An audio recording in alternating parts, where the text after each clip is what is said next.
Hey everyone, welcome or welcome back to my channel. Today I'm doing my channel just a little bit earlier because I am collaborating with some good friends on my other channel on Saturday at 10 o'clock, and I'll give you the link for that in the description below. Today we are going to be doing some fall DIYs using some tin cans. So if you want to know how to make them, stick around. I'll show you how. Thank you so much for watching. I really appreciate it. Right, Maxwell?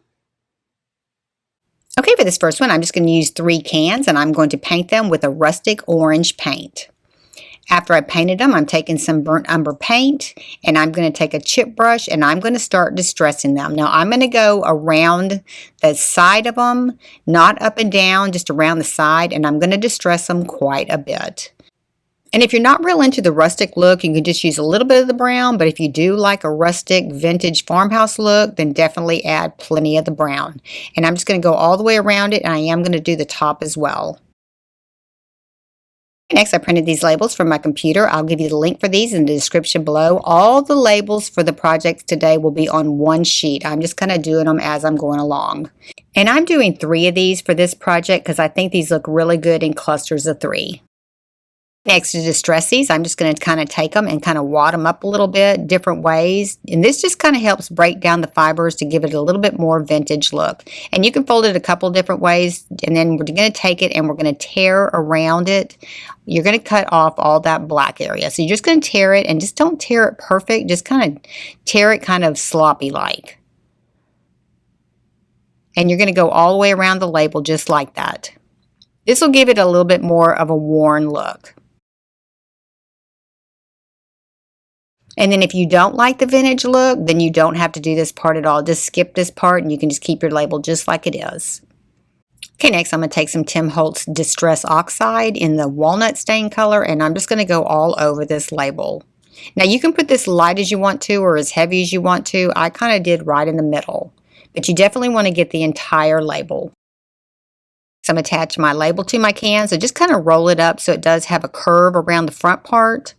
And then we're just going to use a matte Mod Podge to attach this. Just kind of curve it so it already fits on there. And then put your Mod Podge onto the back. Add a generous portion of this. And then you're just going to stick it to your can. Now you just hold it onto your can once you get all this Mod Podge on until it kind of gets a little bit tacky and adheres. And you want to make sure that you try to get it as flat as you can. And I'm going to show you on these next 2 labels, if you'll take your little sponge and kind of go around the edges, it'll darken up the edges a little bit more. I wish I had done that on my first label, but just kind of really rub the edges and it will get a little bit darker on the edge. After that's dried, you want to take some Mod Podge and go over the front part of your label. This is just going to set it in place. And then I'm going to take a little bit of Mod Podge and I'm going to start randomly putting it onto the can. And then I'm going to sprinkle cinnamon, just regular ground cinnamon on here to give it a little bit more distressed look. And you can add quite a bit. I just use this in my craft room, so you put a piece of paper underneath it and then you can pour it back into your container.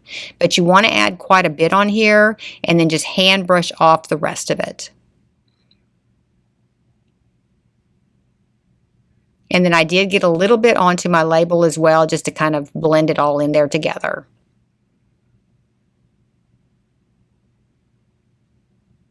And then just kind of tap it off of there.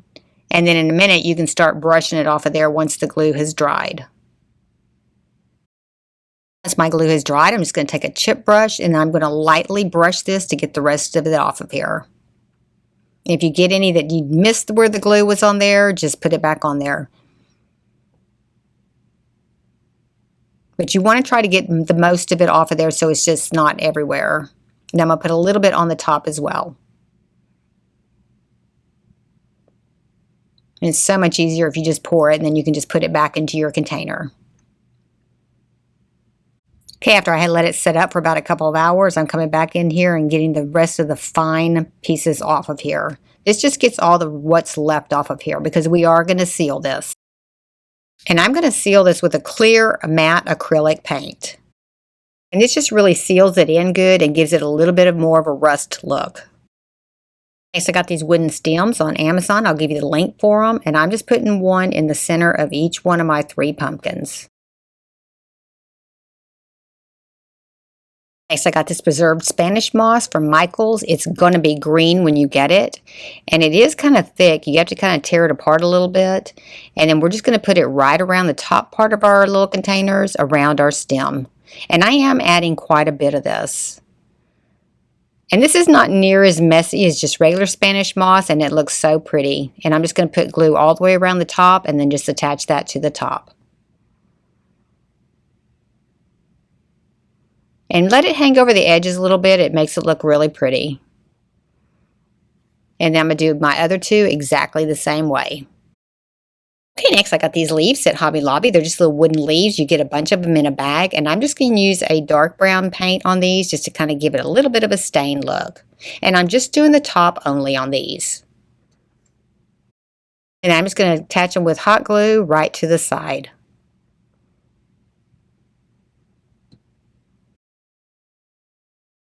And if you can't find these at Hobby Lobby, you can use any kind of leaf you want to, but I would paint it brown.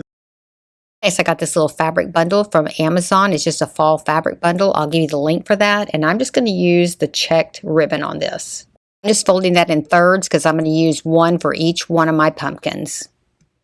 And then once you get these cut apart, you're going to take the strings and go ahead and take them off the sides because you do want a frayed edge on both of them. Just kind of pull them as, you know, get quite a bit of it off of there because you do want it to be pretty frayed. And then I decided to cut these in half. And then once you get these cut in half, you're going to go ahead and fray the two edges on that one as well.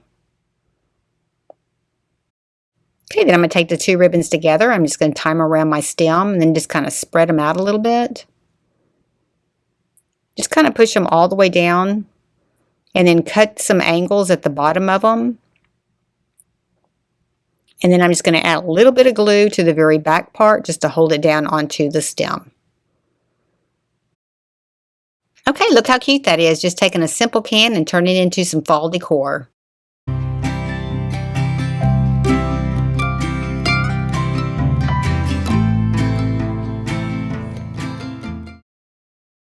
And if you haven't already subscribed to my channel, I would love it if you would hit that button. For this next one, I'm just going to take 2 cans and a nail setting tool, and I'm going to hammer a hole right into the center. This way we can add a stem. So just punch a hole right to the center. If you don't have one of these tools, you can always use a drill bit and drill it through. But this nail setting tool is a good tool to have. I'll give you the link for one on Amazon. And then I'm going to take them outside and I'm going to spray paint them with a textured sandstone paint. Okay, after those have dried, I'm just going to take a holiday napkin. I got these on Amazon. I'll give you the link for them. And I'm just going to cut this one half because I'm only going to use half of it. And then you can save the other ones for something else. I'm probably going to use these in other DIYs also. And you're just going to take the backing off of it. And the easiest way to do that is just to take a piece of tape, put it right onto the corner in the back, and then you can peel those back pretty easily. And then just remove the top layer off of that napkin. Okay, next I'm just going to use a portion of this napkin. I'm just going to cut the pumpkin out, and I'm going to kind of get as close to the edge as I can. I'm going to cut it like this right now, and then I'm going to go back and trim it out a little bit more. I'm only going to use a part of this because I'm going to put it on just to one side of the pumpkin. So you want to cut it small enough to where it'll just fit right on your can.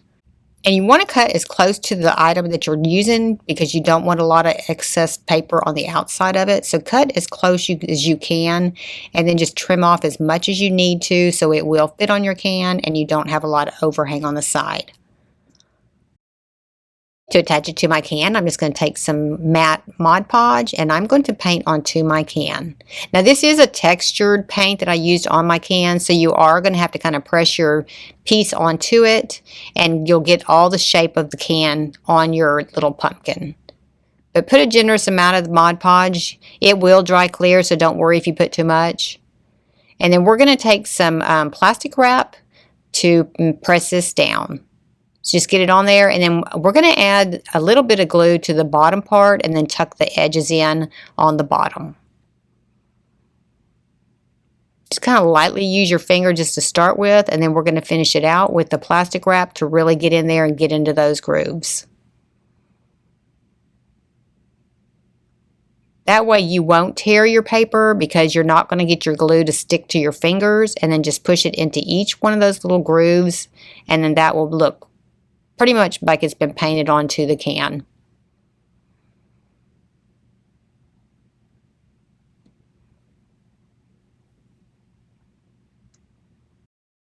Thing is hanging over the edge, you just want to kind of tuck it down there too. And then just set that aside and let that dry real good.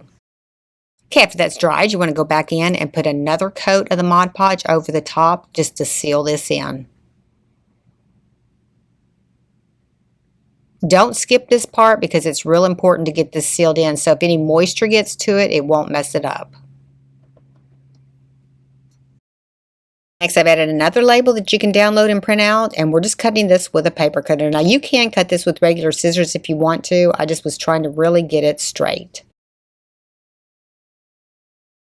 And I'm going to distress it with that same Tim Holtz ink. Just go around in little circles, but I'm not going to do it as heavy as the one I did a little while ago. And if you go in circles, you won't have any big blotches on your paper. It just really does kind of blend it in good. And I am going to go around the corners of this one and really darken them up.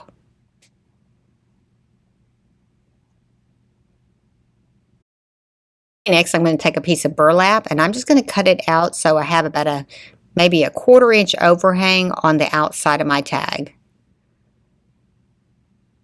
And then we're going to fray the edges by pulling some of the threads out of this, but just kind of get it on there. You just want to show all the way on the outside. It may be a little bit more than a 1/4 inch, maybe more like a 1/2 inch, but just kind of trim it out where it'll still go onto your can, and then pull the edges off all the way around so you have a lot of fraying. Once you get your label on, you pretty much want the sides to be frayed all the way around. And then just line it up in the center and then just go ahead and glue that down.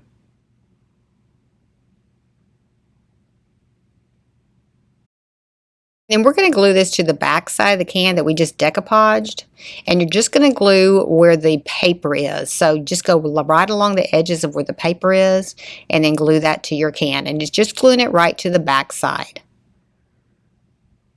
That way when you display this, if anybody sees it from different angles, it's got some decor on both sides.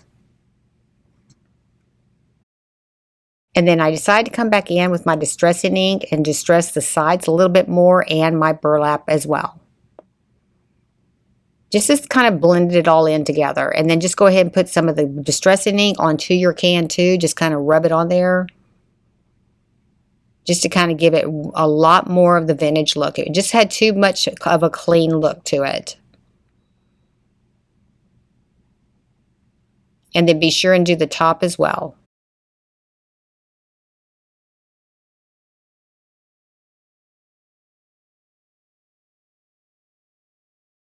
Okay, next I got these little pumpkin stems from Amazon. I'll give you the link for them, and I'm painting them with a matte coffee bean paint. Now those are dry. I'm just going to stick it right into the hole on my can.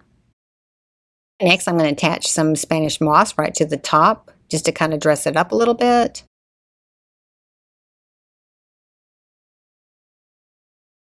And I'm going all the way around to put this on here. And then I'm just attaching it with hot glue. And then once you get done, just kind of shake it a little bit and you'll get all the leftover pieces off of it.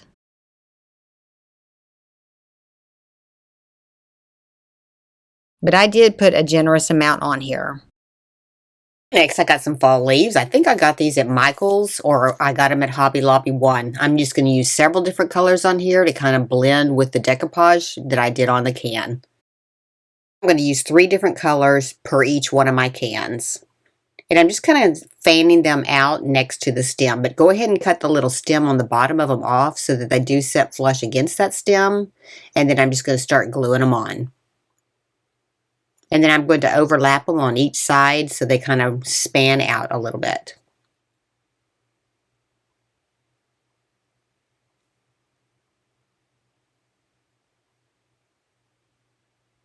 Okay, next I'm taking some jute rope and I'm going to double it up. And then I'm just going to tie a bow onto each one of my stems. And this is just a thin jute. You can get some of this at even the Dollar Tree has it. And I'm just using 2 per each stem.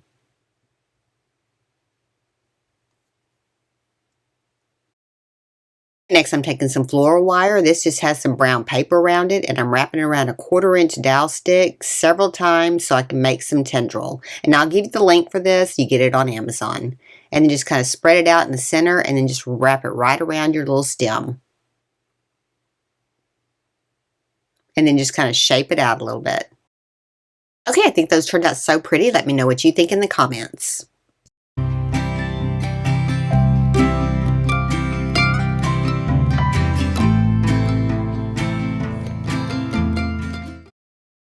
Next, I'm going to take some cans. I'm going to spray paint them with a sunrise red paint.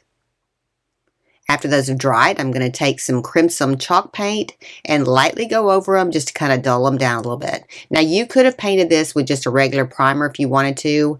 I just used a red paint because I thought I was going to do it a different way, but then it was a little bit too shiny, so I am coming back in with some chalk paint to kind of dull the color down. And try not to make it so smooth as you're painting it. Kind of just take your paintbrush and kind of just really just kind of slap it on there a little bit. Next, to distress it a little bit, I'm just going to take some white acrylic paint and a chip brush, and I'm going to dip my chip brush into the paint, brush off most of the paint, and then I'm just going to lightly go around here just to kind of give it a little bit of enamel look. And do the entire can, including the top.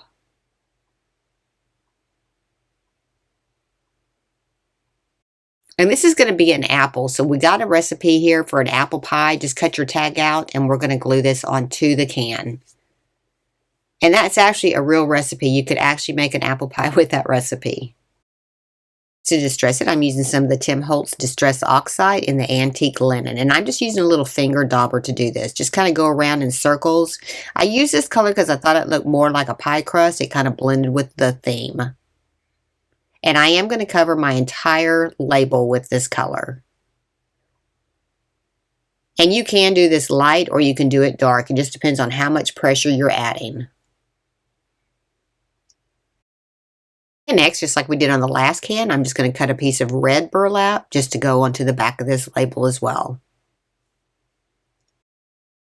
And to distress the edges, I'm taking this little distressing tool. It's got like a little razor knife in it, and I'm just going to lightly go over the edges just to kind of tear it up a little bit.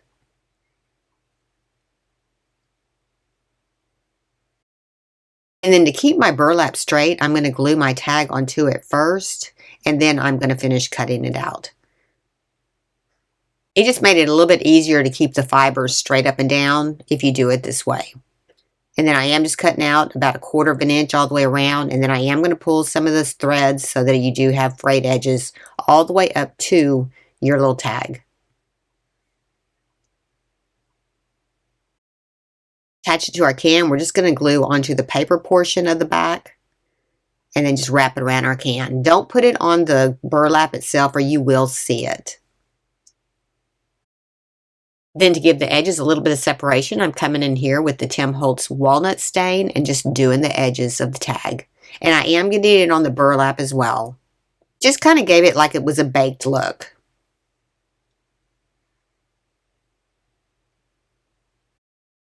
Okay, next I got some of these little green leaves from Amazon, and I'm using 2 leaves together to make it a little bit thicker because they are a little bit thin. So I'm using 4 leaves per can. And then I'm using the stems just like I used in the first project. And I'll give you the link for all of these on Amazon. Just kind of twist your 2 leaves together so that they are a little bit darker. And then we are going to cut them off on the stem. And then we're going to glue our stem right to the center of our apple. And we're going to glue these to the side. Just like that. We are going to cut most of the wire off of these leaves, and then we're going to glue our stem right into the center. And then the wire that's on the bottom part of those leaves, we're just going to bend it to the back. And then we're going to glue 2 of them to each one of the little apples.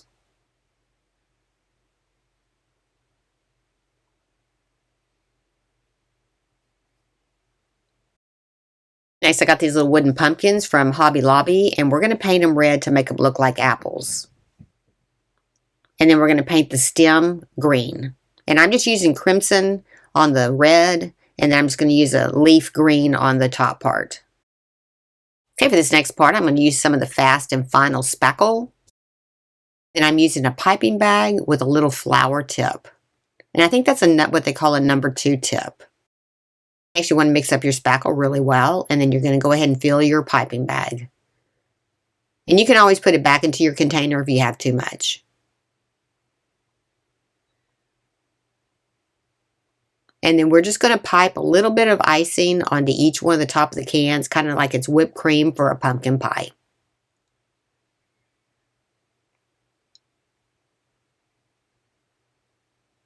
And then we're going to put our apple right down in the center of it, and then you're going to let this dry for about 24 hours. And then to finish it off, before you let it dry, just sprinkle a little bit of cinnamon on there. Okay, and then look how cute those turned out.